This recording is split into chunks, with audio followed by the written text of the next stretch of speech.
गंगाराम अपने गांव में कई सालों से फूल बेचने का काम कर रहा था। उनके घर के बाहर एक बहुत ही सुंदर बगीचा था। गंगाराम की पत्नी सावित्री उस बगीचे का बहुत ही अच्छे से ख्याल रखती थी और उसकी मेहनत का ही फल था कि वो बगीचा हर वक्त रंग बिरंगे और बहुत सारे फूलों से भरा रहता था। आप इतनी जल्दी आ गए? अभी तो शाम भी नहीं हुई। तो क्या करता, सारा दिन धूप में खड़ा रहता क्या? उससे भी कुछ नहीं होता। अब कौन खरीदेगा इन फूलों को?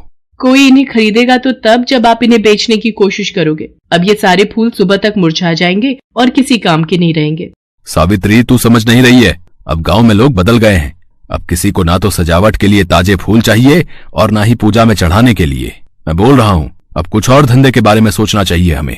कोई नया काम शुरू करने के लिए पैसे भी तो नहीं है हमारे पास। ले देकर बस यही फूल हैं, इनके अलावा और कुछ भी नहीं। तो अब मैं क्या करूँ, तू ही बता मुझे। ऐसा करो, आप इन फूलों को हाईवे के पास जाकर बेचो। वहाँ शहर को जाने वाली और शहर से आने वाली कई बसें रुकती हैं। मुझे लगता है कि गांव के लोग भले ही ना खरीदे, पर शहर के लोगों को हमारे फूल बहुत पसंद आएंगे।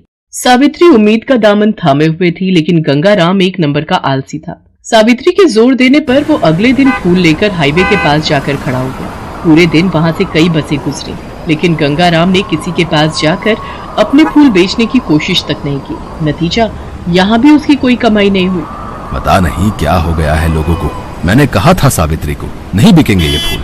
शाम हो चुकी थी और धीरे धीरे अंधेरा होने लगा था। गंगाराम वहाँ बिल्कुल अकेला था। वो घर की तरफ जा ही रहा था कि तभी उसे पास ही कुछ हलचल सुनाई दी। उसने फौरन पलटकर देखा तो वहाँ पर एक एटीएम था, जिसके अंदर रखी मशीन को दो लोग खोलने की कोशिश कर रहे थे। ए, क्या कर रहे हो? रुक जाओ, रुको, अभी पुलिस को बुलाता हूँ मैं, रुको तुम। ये देखकर वो दोनों लड़के वहाँ से भाग निकले। वो लड़के एटीएम मशीन का एक हिस्सा खोल चुके थे। ये देखकर गंगाराम फौरन एटीएम मशीन के पास गया और उसने उस मशीन के अंदर झांकने की कोशिश की। ये क्या, लगता है मेरी किस्मत ही फूटी है। इतना अच्छा मौका था, लेकिन इस मशीन में तो एक फूटी कौड़ी भी नहीं है। कोई फायदा नहीं, न इस मशीन का और न इन फूलों का। अब इन्हें घर ले जाकर भी क्या करूंगा। गंगाराम ने गुस्से में आकर अपने सारे फूल उस एटीएम मशीन के टूटे हिस्से से अंदर डाल दिए। ऐसा करते ही एटीएम मशीन हिलने लगी और उसमें से एक एक करके कई नोट बाहर निकलने लगे। ये तो पैसे हैं, वो भी इतने सारे। ये तो कमाल ही हो गया।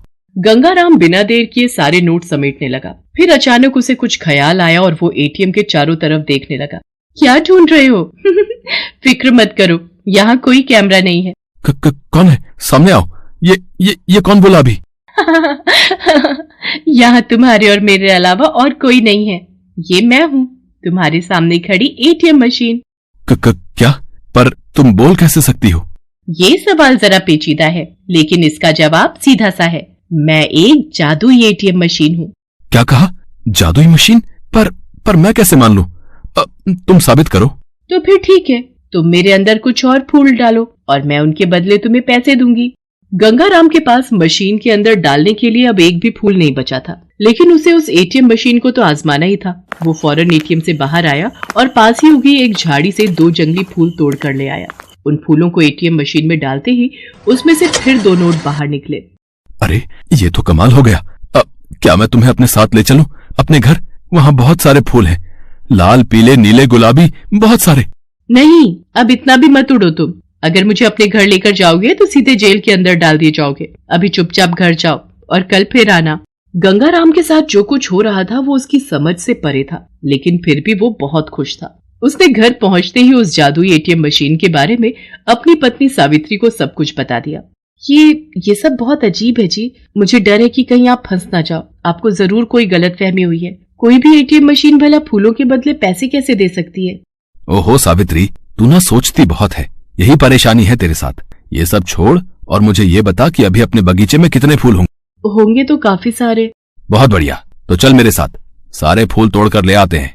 अरे पर अभी तो अंधेरा हो गया है। दिन छिपने के बाद कोई फूल नहीं तोड़ना चाहिए। भूल गए क्या? जब फूलों के बदले इतने पैसे मिल रहे हो तो जब चाहे तब तोड़ो, समझी? गंगाराम की जिद के आगे सावित्री को झुकना पड़ा। उन दोनों ने मिलकर एक रात में ही बगीचे के सारे फूल तोड़ लिए और फिर अगले दिन वो पहले से 4 गुना फूल लेकर उस हाईवे पर पहुंच गए। इत्तेफाक से उस दिन कई ग्राहक उसके पास आए जो उससे फूल खरीदना चाहते थे, लेकिन गंगाराम ने एक भी फूल किसी को नहीं बेचा। उसे तो बस शाम होने का इंतजार था। लगता है ये वक्त सही है। आसपास कोई भी नहीं है। चलो, इन फूलों को पैसों में बदलने का वक्त आ गया है। गंगाराम एक बार फिर एटीएम के अंदर गया, लेकिन इस बार एटीएम मशीन पहले से खुली हुई नहीं थी। ये देखकर गंगाराम कुछ घबराया, लेकिन फिर उसने हिम्मत करके एटीएम मशीन को खोलने की कोशिश की। मशीन का एक हिस्सा खुलते ही उसने मशीन के अंदर फूल डालने शुरू किए। उसके ऐसा करते ही एटीएम मशीन में कुछ हलचल सी होने लगी। अरे ये क्या कर रहे हो? आज मुझे फूल नहीं चाहिए, बंद करो, उन फूलों को मत डालो मेरे अंदर। है? क्या मतलब कि फूल नहीं चाहिए तुम्हें? कल इन्हीं फूलों के बदले तो तुमने मुझे पैसे दिए थे, तो आज क्या हो गया? मेरा मन बदल गया है, और क्या। तुम ही बताओ, क्या तुम हर रोज एक ही तरह का खाना खाते हो क्या? आज मुझे पत्ते चाहिए। हाँ, हरे हरे एकदम ताजे और रसीले पत्ते। जितने पत्ते लाओगे उतने नोट ले जाना मुझसे। उस एटीएम मशीन की बात सुनकर गंगाराम को गुस्सा तो आया, लेकिन फिर भी उसने खुद पर काबू रखा और फौरन एटीएम के बाहर आकर पास के जंगल में चला गया। उसने कुछ ही देर में वहां से काफी सारे पत्ते इकट्ठे कर लिए और फिर उन्हें ले जाकर एटीएम मशीन में डाल दिया। ऐसा करते ही एटीएम मशीन से एक बार फिर नोटों की बारिश होने लगी। गंगाराम ने उस एटीएम मशीन से कहा, इन पैसों के लिए तुम्हारा शुक्रिया, पर सुनो, कल तुम्हें क्या चाहिए होगा ये पहले से ही बता दो। गंगाराम के कई बार पूछने पर भी एटीएम मशीन ने कोई जवाब नहीं दिया। फिर गंगाराम सारे पैसे लेकर घर चला गया। एटीएम मशीन हर रोज उससे कुछ न कुछ नया लाने को कहती, जिसके बदले गंगाराम को ढेर सारे पैसे भी मिल जाते। एटीएम मशीन के दिए हुए पैसे गंगाराम के घर में एक संदूक के अंदर इकट्ठे होते जा रहे थे, लेकिन गंगाराम का लालच था कि कम होने का नाम ही नहीं ले रहा था। हालांकि इस सब के लिए उसे जो मेहनत करनी पड़ रही थी वो भी उसे बहुत खल रही थी। ये एटीएम मशीन तो मुझसे बहुत मेहनत करवाती है, पर पैसे भी तो चाहिए, कुछ तो दिमाग लगाना होगा मुझे। गंगाराम ने बहुत दिमाग लगाकर एक तरीका सोचा और फिर उस शाम को एटीएम मशीन से बोला, देखो, आज मैं तुम्हारे लिए अपनी तरफ से कुछ लेकर आया हूँ। क्या लाए हो? दिखाओ मुझे। ये तो रही। इस थैले में ढेर सारी हवा है। तुमने इससे पहले इस हवा के जैसा स्वाद नहीं चखा होगा। अरे ये लो, मैंने ये सारी हवा तुम्हारे अंदर डाल दी। लाओ, अब मुझे मेरे पैसे दे दो। तो आखिरकार लालच ने मेहनत को हरा ही दिया। ठीक है, मैंने तुम्हारी हवा रख ली, अब तुम मेरे ये नोट रखो। एटीएम मशीन के ऐसा कहते ही एक बार फिर नोट निकलने शुरू हो गए, लेकिन इस बार वो नोट बहुत अलग थे। असल में वो सिर्फ कागज के टुकड़े ही थे जिन पर कुछ भी छपा हुआ नहीं था। ये देखकर गंगाराम गुस्से से लाल हो गया। उसने एटीएम मशीन को बहुत बुरा भला कहा, लेकिन एटीएम मशीन से फिर कोई आवाज नहीं आई। वहाँ अचानक ही तेज सायरन बजने लगा। ये सब देखकर गंगाराम ने भागने की कोशिश की, लेकिन वो पुलिस वालों के हत्थे चढ़ ही गया। उसके घर पर मौजूद सारे पैसे भी पुलिस ने जब्त कर लिए और गंगाराम के पास सिवाय पछताने के अब कोई चारा नहीं था। उसे समझ आ गया था कि चाहे जादू हो या हकीकत, बिना मेहनत के कुछ हासिल नहीं होता। चंदनपुर नाम के गांव में राधा नाम की एक लड़की अपने भैया भाभी के साथ रहती थी। राधा की भाभी कमला स्वभाव की बहुत खड़ूस और अत्याचारी थी। वो चाहती थी कि राधा की शादी किसी भी ऐरे गैरे से हो जाए, तो शादी का खर्चा करने से वो और राधा का भाई दोनों बच जाएंगे। इसलिए वो राधा के लिए रिश्ता ढूंढती रहती थी। एक दिन कमला बाजार जा रही थी। रास्ते में उसने देखा एक बहुत ही मजबूर और गरीब भिखारी लड़का अपनी बूढ़ी माँ की दवाई के लिए लोगों से भीख मांग रहा था। वो कमला के पास आता है और उससे कुछ पैसों की मदद मांगता है। मेरी मदद करो, मेरी माँ बहुत बीमार है और मेरे पास उनके इलाज के लिए बिल्कुल भी पैसे नहीं है। मैंने बहुत लोगों से काम मांगा पर कोई भी मुझे काम नहीं देता। मेरी मदद कर दो, आपकी बहुत मेहरबानी होगी। ये भिखारी लड़का मेरे बहुत काम का है। अगर मैं इस भिखारी से राधा की शादी कर दूं, तो हम उस आफत से छुटकारा पालेंगे और हमें 1 रुपया भी राधा की शादी में लगाना नहीं पड़ेगा और हमारे सिर से बला टल जाएगी। फिर हम पति पत्नी आराम से रह सकेंगे। मैं तुम्हें पैसे दे सकती हूँ, पर तुम्हें मेरे लिए काम करना होगा। आप जो कहोगे मैं करूँगा, पर इस वक्त मेरी माँ के इलाज के लिए मुझे पैसे दे दो। कमला उस लड़के को कुछ पैसे दे देती है और घर आ जाती है।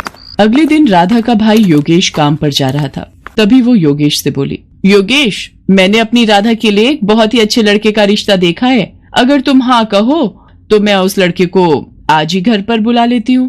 पर कमला, लड़का कैसा है, क्या करता है, कैसा खानदान है? हमें ये सब भी तो देखना पड़ेगा कि नहीं? बस आ गई ना वही बात तुम्हारे दिमाग में। तुम तो सोचते हो कि मैं कमला की भाभी हूँ। माँ होती तो वो उसके लिए अच्छा रिश्ता ढूंढ कर लाती। रहने दो, तुम तो मुझे अपना समझते ही नहीं हो।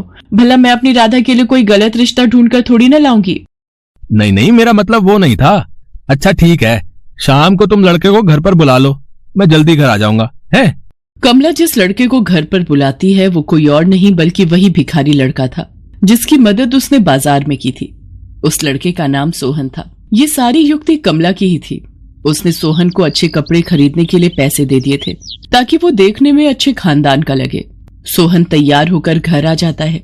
सोहन की मजबूरी ये थी कि वो एक गरीब भिखारी था और कमला ने उसकी माँ के इलाज के बदले में जो शर्त रखी थी वो उसे मजबूरी में माननी पड़ी। सोहन की दूसरे शहर में एक बहुत बड़ी पोस्ट पर नौकरी लगी है। सोहन, पगार कितनी दे रहे हैं? जी वो 50। हाँ, मुझे याद आ गया। तुम्हारी माताजी से मेरी बात हुई थी। 50,000 रुपए। बहुत बढ़िया। तो कब जाना है तुम्हें? अगले हफ्ते निकलना होगा और माँ की तबीयत ठीक नहीं रहती, इसलिए माँ को भी साथ ही ले जाऊंगा और अब से वहीं रहेंगे। मैं चाहता था कि शादी अगले 2 दिनों में ही हो जाए और मुझे दहेज में कुछ भी नहीं चाहिए।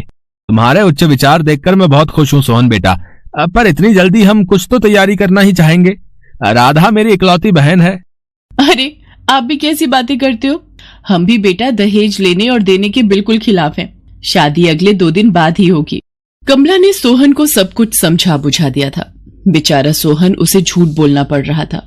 योगेश भी उनकी बातों में आ गया और राधा की शादी सोहन के साथ हो जाती है। थोड़े बहुत कपड़े और सामान लेकर राधा अपने मायके से विदा हो जाती है। पर शादी के बाद सोहन राधा से कुछ भी नहीं छुपाता। वो उसे शुरू से लेकर आखिर तक की सारी सच्चाई बता देता है।